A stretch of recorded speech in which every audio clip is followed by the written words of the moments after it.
It stopped. It stopped. It's okay. I'm not angry. Joe Fresh. I think it's she. Joe Pesci. Oh my lady. Oh my lady.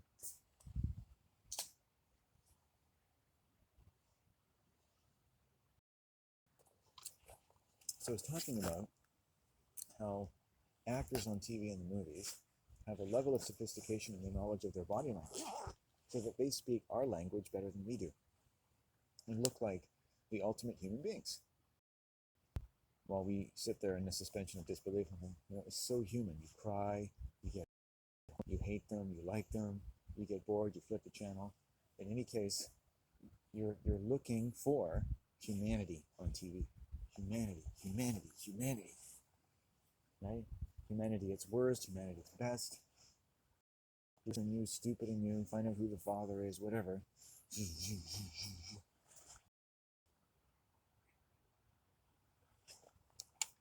And royalty and their act know how to do your language in a way better than you do.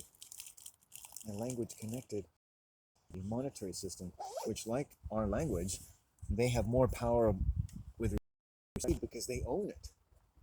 They know how to speak English to English people because they own the English language, own the English people.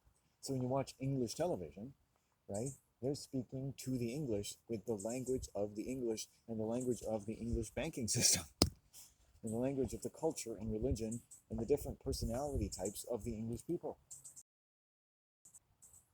And you look at it, every nation and all the TV shows are speaking English better than you. Just like their money is worth more than it's worth because they own it. It always confers more power on them. When you watch English who are a higher class than others, how do they exert class? Their speech and what they talk about and how they talk to you and if they talk to you. And how they interpret your speech. That makes them hate you or like you or accept you or put you in various categories. Abuse, prejudice, favor, pity, or conjoint relations. How can all different nations automatically do that based on how you're dressed, your body language, the way you pronounce certain words, or the look in your eyes? Why? Because you have the same intelligence with which the world is controlled through body language, through subtle signaling, and the leverage that is built into the language and the shock that trains your brain to need certain kinds of leverage using various kinds of languages, giving different orders of human beings a qualified dominance over others without even thinking about it. So humans can't explain why they're racist. They could never explain why they're racist. They're like politicians on TV. I'm not racist. I'm not racist. Meanwhile, your arrest record is like 99,000 black people, one white person. They're never racist.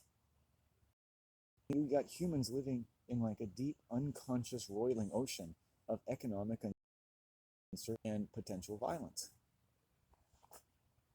But it doesn't matter what language you speak. It matters how much money you have. It matters what kind of people are your people. And if there's a certain kind of person around you, so-called minority, you know what? Your wonderful world doesn't work out so well because people don't speak their language. They're not, hey, we're happy to see you today. One of us. So I walk into a store in the West Coast here, and it's staffed by certain kinds of white people or certain kinds of white females or people whose body language and physical structure I have seen time and time again. I'm a favorite customer. Period. I'm not their favorite customer. Same thing with the guy today. In some sense, I'm not his favorite person. In the other sense, I was exactly the kind of I was looking for, and I left him. And I gave him a little something to think about. And that's what it feels like. So if the people that come up to me, there's people who don't like me, people already are exercising dominance habitually over me, which feels to me as though, and proves to be, that they'll never take any interest or provision for what I have to say about myself as a human being and what I'm doing in life, and anything about my life at all as a person. Understand what it's like to reflect upon all of your acquaintances in this manner. And then to go, it's like, I have enough self-esteem, I don't really think like that's really who I am. It's how I dress and how I talk and how I approach life. Right? It's a different language. I have a different mind than these people. And it's not even that they're really dominant over me, it's also like they're telling me that they've lost their father. The loss of the father is how people get trained to be this way, and how they can be so well trained to be this way because of the way their brain is, that they'll never learn about it. They're not interested in this. They're not interested. No university in the world is going to teach them what I'm talking about. Right? But it is there to be learned. Royalty own and pervert every language, including every language of money and media, and literature and theater in the world. Knowledge about the human brain, how to control it, and how theater itself and entertainment, aside from promoting violence, promotes a relationship with the god of the industrial industry that is predicated on considerably more suspension of disbelief than most people retain any sensibility to learn about. And especially, and in spite of the fact that it is connected to all unnecessary violence in the world at the national and supranational level. And think about how few people can have this conversation. Think about how few people you'll ever meet in life who will make the sounds coming out of my mouth. And I take a little pride in that.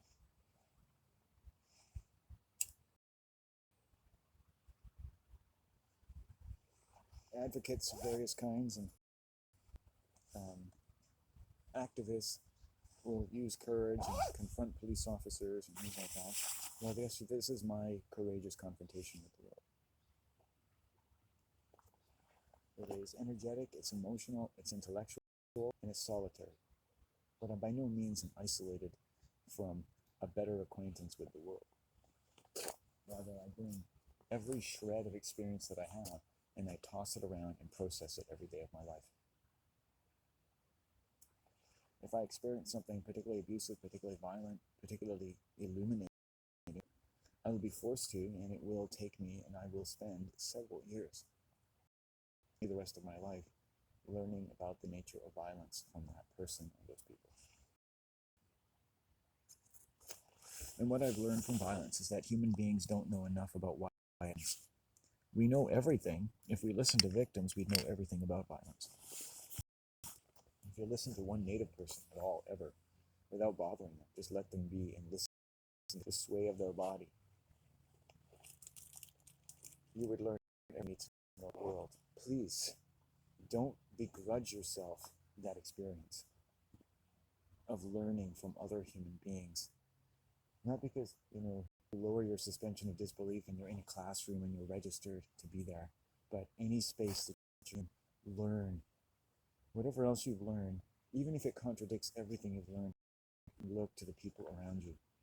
Everyone, look at each other, study each other, get to know each other. And if all you find is that you've got a series of personality complex and disorders of more or less advantageous utility into the great gambit of trying to be one who can actually feel secure in this fucked up world, then so be it.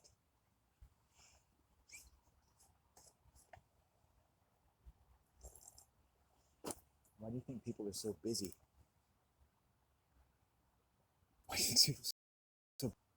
Why do you think nobody has any time after the age of like 13? Oh, I've got no time. I'm busy. I'm doing my hair tonight. I've got a million things to do. I've got band. I've got homework. I've got ballet. I've got my job. I've got 3 jobs. I'm going to school. I got 6 jobs. I got 600 jobs. Yeah, I've given 600 jobs. Hey, I've gotten 600. Whoa, you're my girlfriend. People are so busy, and you get so busy. And I go to the boardwalk with all these retired people, and they walk along like zombies. I love seeing my mom the time when she's walking because she looks healthy. I tell her, you look like a healthy. She's 75 years old. She's standing up straight. She's walking along. She walks like me. She gets walking. She's got it all there. It shows in her bodyiness of her limbs, which is also influenced by the energy of my life, the liveness of my mind, the soundness of my voice. And it's scary to be out here. I'm very easily in danger of being considered a strange or suspicious person at any given time. So I always take the measure of where I am, even though nobody's probably here right now or won't be for several weeks. I always kind of look around and measure my thoughts. You really are allowed to talk to yourself. It's okay. I'm going to get going, but this has been fancy. And I'm already prepared when I make these videos that a lot of people's potential criticism is going to be based on how economically viable I sound, right? How secure I sound, what kind of person I am, based on how you perceive or judge the worth of my occupations, such as I imagine them to be. Now think of all the things people imagine is their job, and what it does for them, and what it excuses in their profession's behavior. There's no such thing as getting the best medicine or the best education, right? There's no best insurance against untimely demise. But I will tell you this, if you want to get a step up on living a long time, you better sound crazy like me pretty fucking quick. Get crazy, man. Get angry every day. Get fucking angry. Nothing has to stop you from doing the most important work in the world, not even not having a real job. Strangely enough, that can be quite important, really. And there's a reason for that a lot of people don't want to know. The working world is one of the most unexamined and powerful cults in the history of the world. Everyone believes they have to have a job, right? Have to have a job.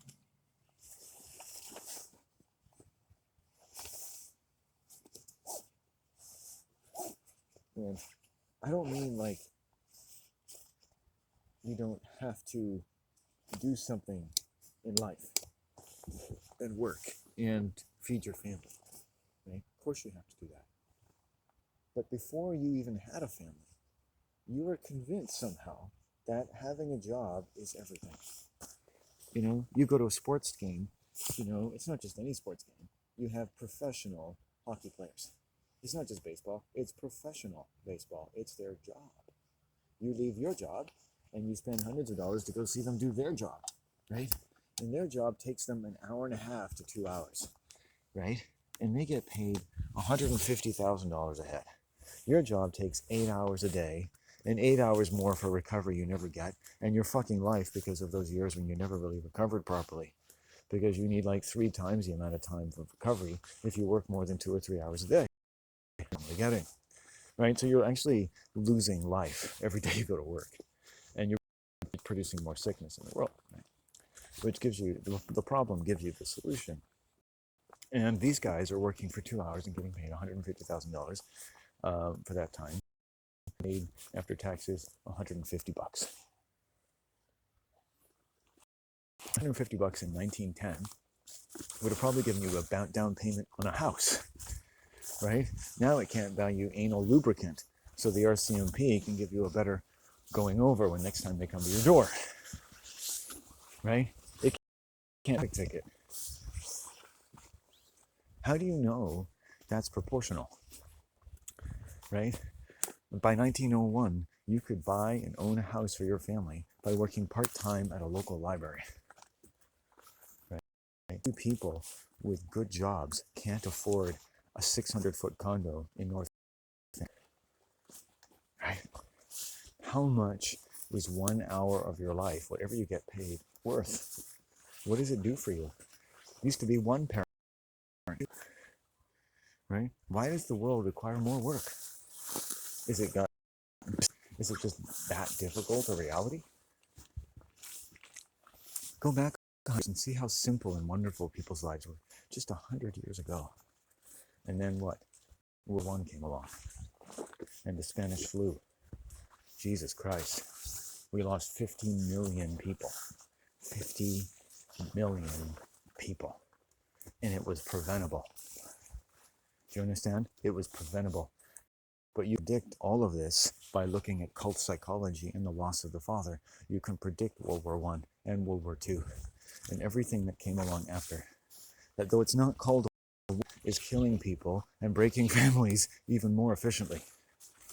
Without all the mass blood and the walking around and the forced marches and the POW camps, which was really the foundation of modern society and slum economics.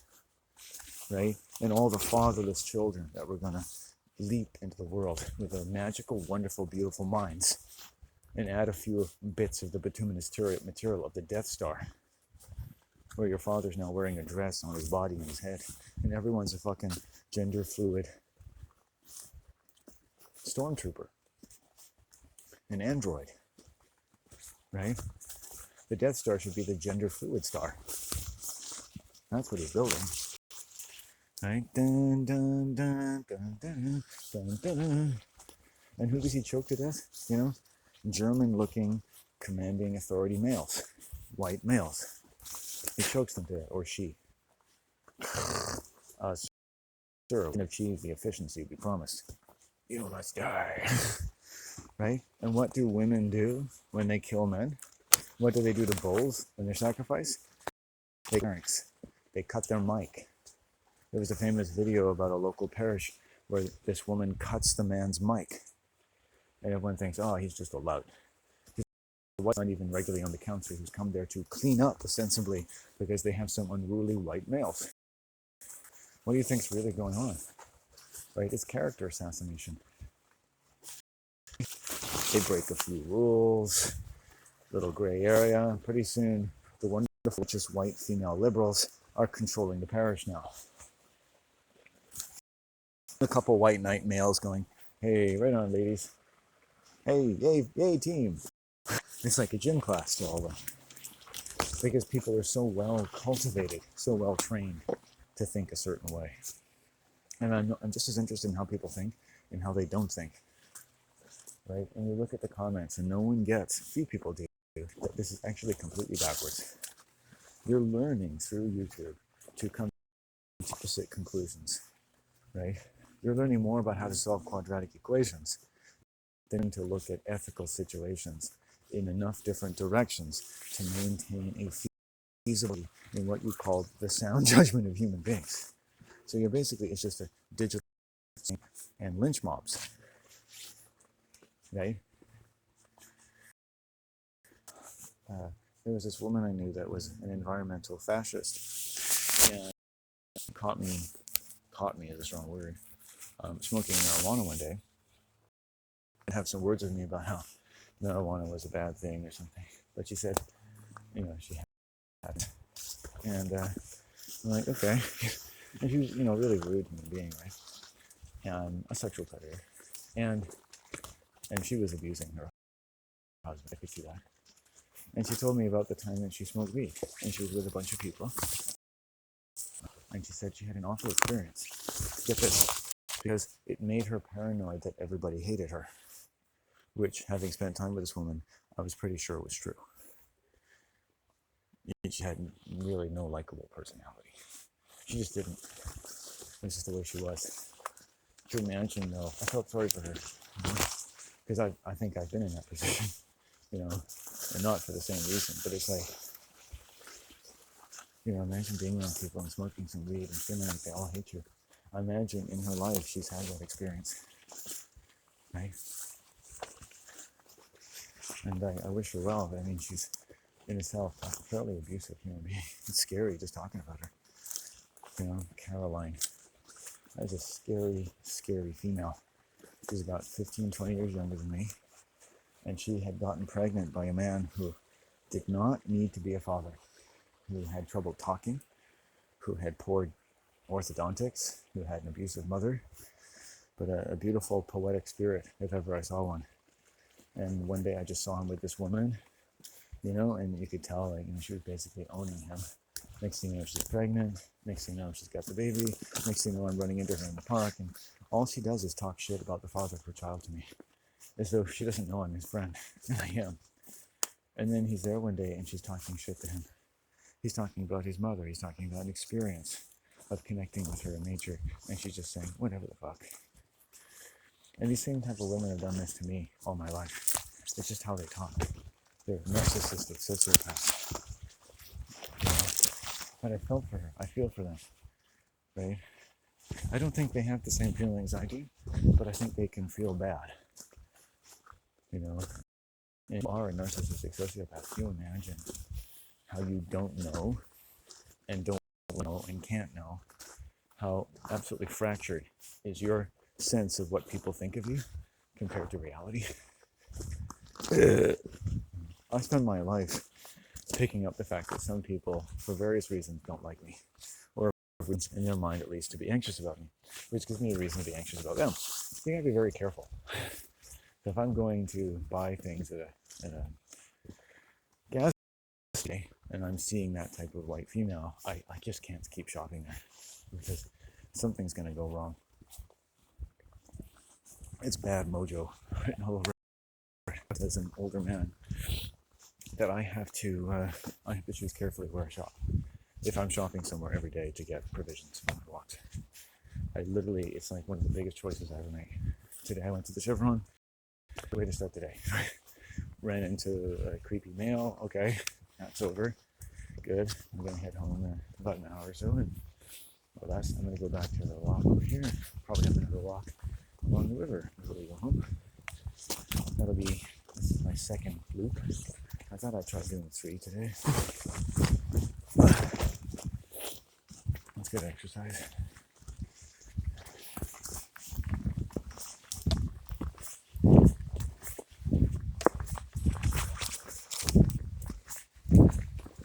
I told that guy he gave me the heebie-jeebies. He just wouldn't shut up. Wouldn't take no for an answer, right? And in the area there, it attracts sexual predators. People of that nature, like stalkers. Right? And to get into that area is just defining for the listener, like, what do I mean by that? We're talking about right away, like grand marquee. You know, the top indication of the predilection toward, if non-punishable violent crime, is what? If you've listened to my videos, you know what it is. What is it, everyone? It is a lapse in a demonstrative provision and proportional provision for your voice in your own safety, dignity, property, and person. It's not a law. It's a law of nature. It's a law of your own brain, right? And I know we can still run into a lot of conflicts with that law, but let's let it be. Hey, you get it, I get it, we all get that. Make it into a teddy bear and hold it close to you. And everyone who's violated that law, right? You don't have to know them. I'm not saying you should get rid of them. I'm not saying anything, but I'm saying, like, let's say life goes on and you feel bad that you don't know that person. Maybe there's a reason, and it sucks. Of course it sucks. And maybe it could have been better if you kept them around, but it's really anyone's guess. It's like dealing with a psychological grenade, right? Right? People are like grenades that blow up in your face. Sometimes it's better to just leave it alone. Go on to another project, because every relationship is a project. And of course, they don't always go the way you want you to. And of course, you don't drop a relationship because it's not, when you talk to people and you be honest and you assert yourself. But when it comes to sexual predators who break this law routinely, probably from the first moment they've met you, it's not worth it. It's not worth it. There's nothing you can do. You've probably done the only thing you can do, put up with it. You've been probably a better friend to them than they'll ever be to anyone in their life, because you put up with them. They'll make you feel like they're putting up with you. They never understand the language of their prey. They don't understand your own voice and your own safety. They don't understand. You say, hey, I'm uncomfortable, or I don't like this, no matter how many times you say it. It never makes sense to them.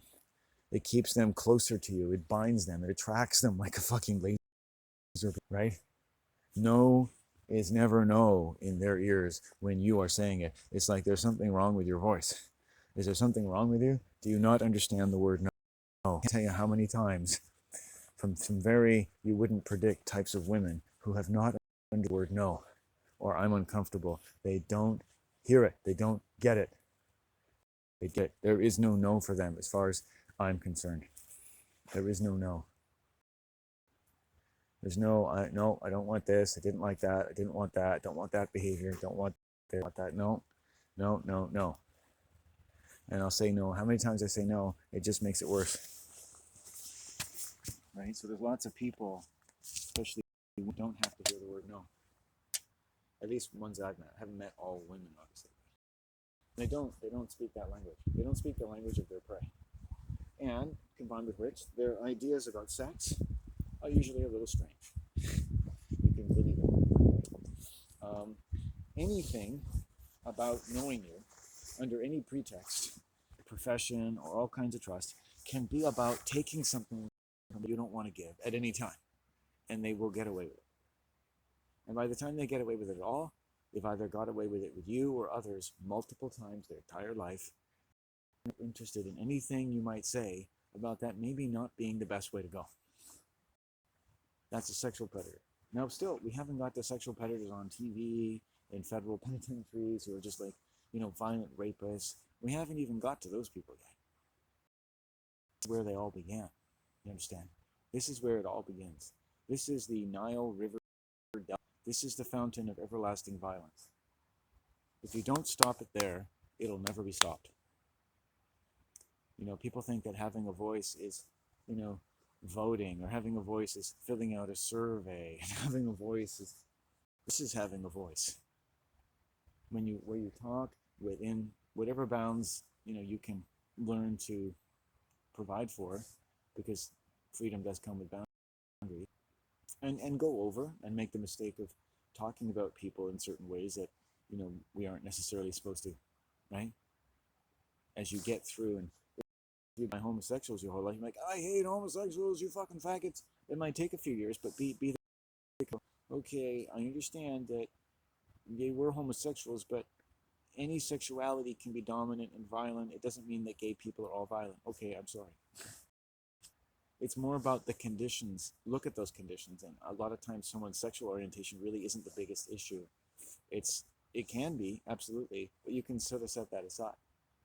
And certainly if any sexuality finds sexual satisfaction from merely dominating, slips out into a lot of different relationships with people that they're not necessarily even having sex with, then that's a problem. But when you find that problem in any part of the world, you're also, I might predict, to find that problem in every part of the world.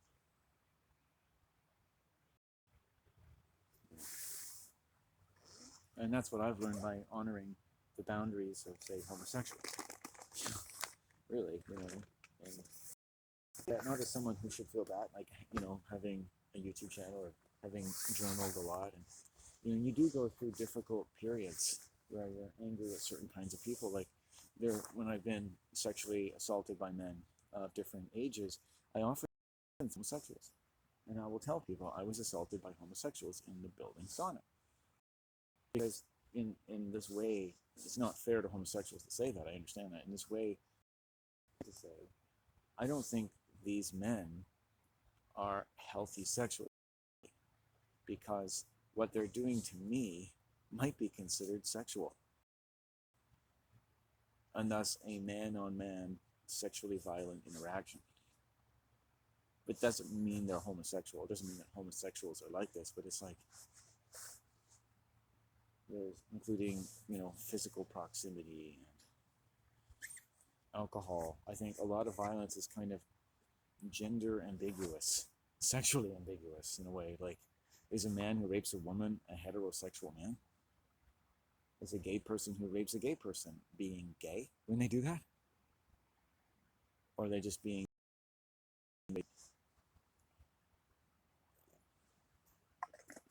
And if you would depend by case, okay, what else? Is there something about their penis, were they impotent? Did they become gay after 2 castrating marriages? And did their father come home from the military and beat them, when they were young?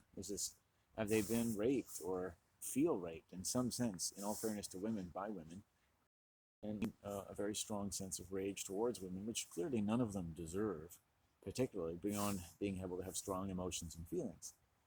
And if you can't preserve yourself against taking it further, we would rather live in a world where people didn't bother sharing such feelings until we could see that we were safe letting those out, that they weren't people of some similar condition to hurt female.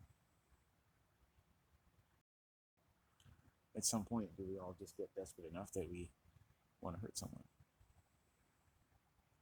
Or you feel like me, people just hurt me. People get to be whatever it is you need to be in this world, or go through what's needing you to go through to another human being, and go on like nothing's happened. And it's been said initially predatory white females. That, oh, if that's true, Landon, then you're more likely to hurt somebody. I should be concerned about you.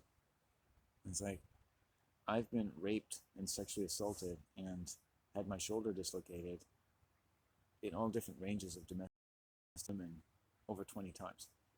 And I have never raised my voice to a female or laid my hand on a female and brought any female to illness. If anything, they were better off for having known me. Do you understand? I absorbed a lot of very disgusting energy I can't even absorb. You can't absorb it. Your anger tells you, I can't absorb this. You've got a problem because you're giving this to the wrong person. This is not how you solve problems.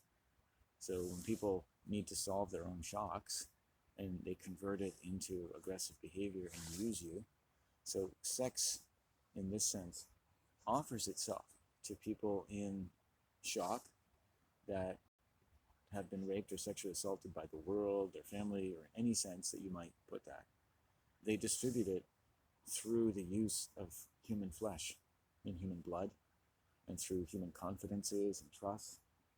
And they lend themselves to a potential in various group situations for different types of imbalances to manifest this way towards a minority to that group, and from which participation they're absolved of all culpability, time and time again. And groups discharge this shock through human flesh to keep themselves balanced, groups fresh and on the path to righteousness.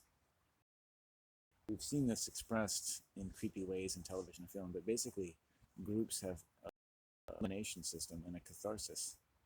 So they will use human flesh to discharge shock from the extraordinary lengths to which their own bodies and brains have had to go to get a job, to serve their God, to lose their mom and dad, and to turn from a child into whatever they've become.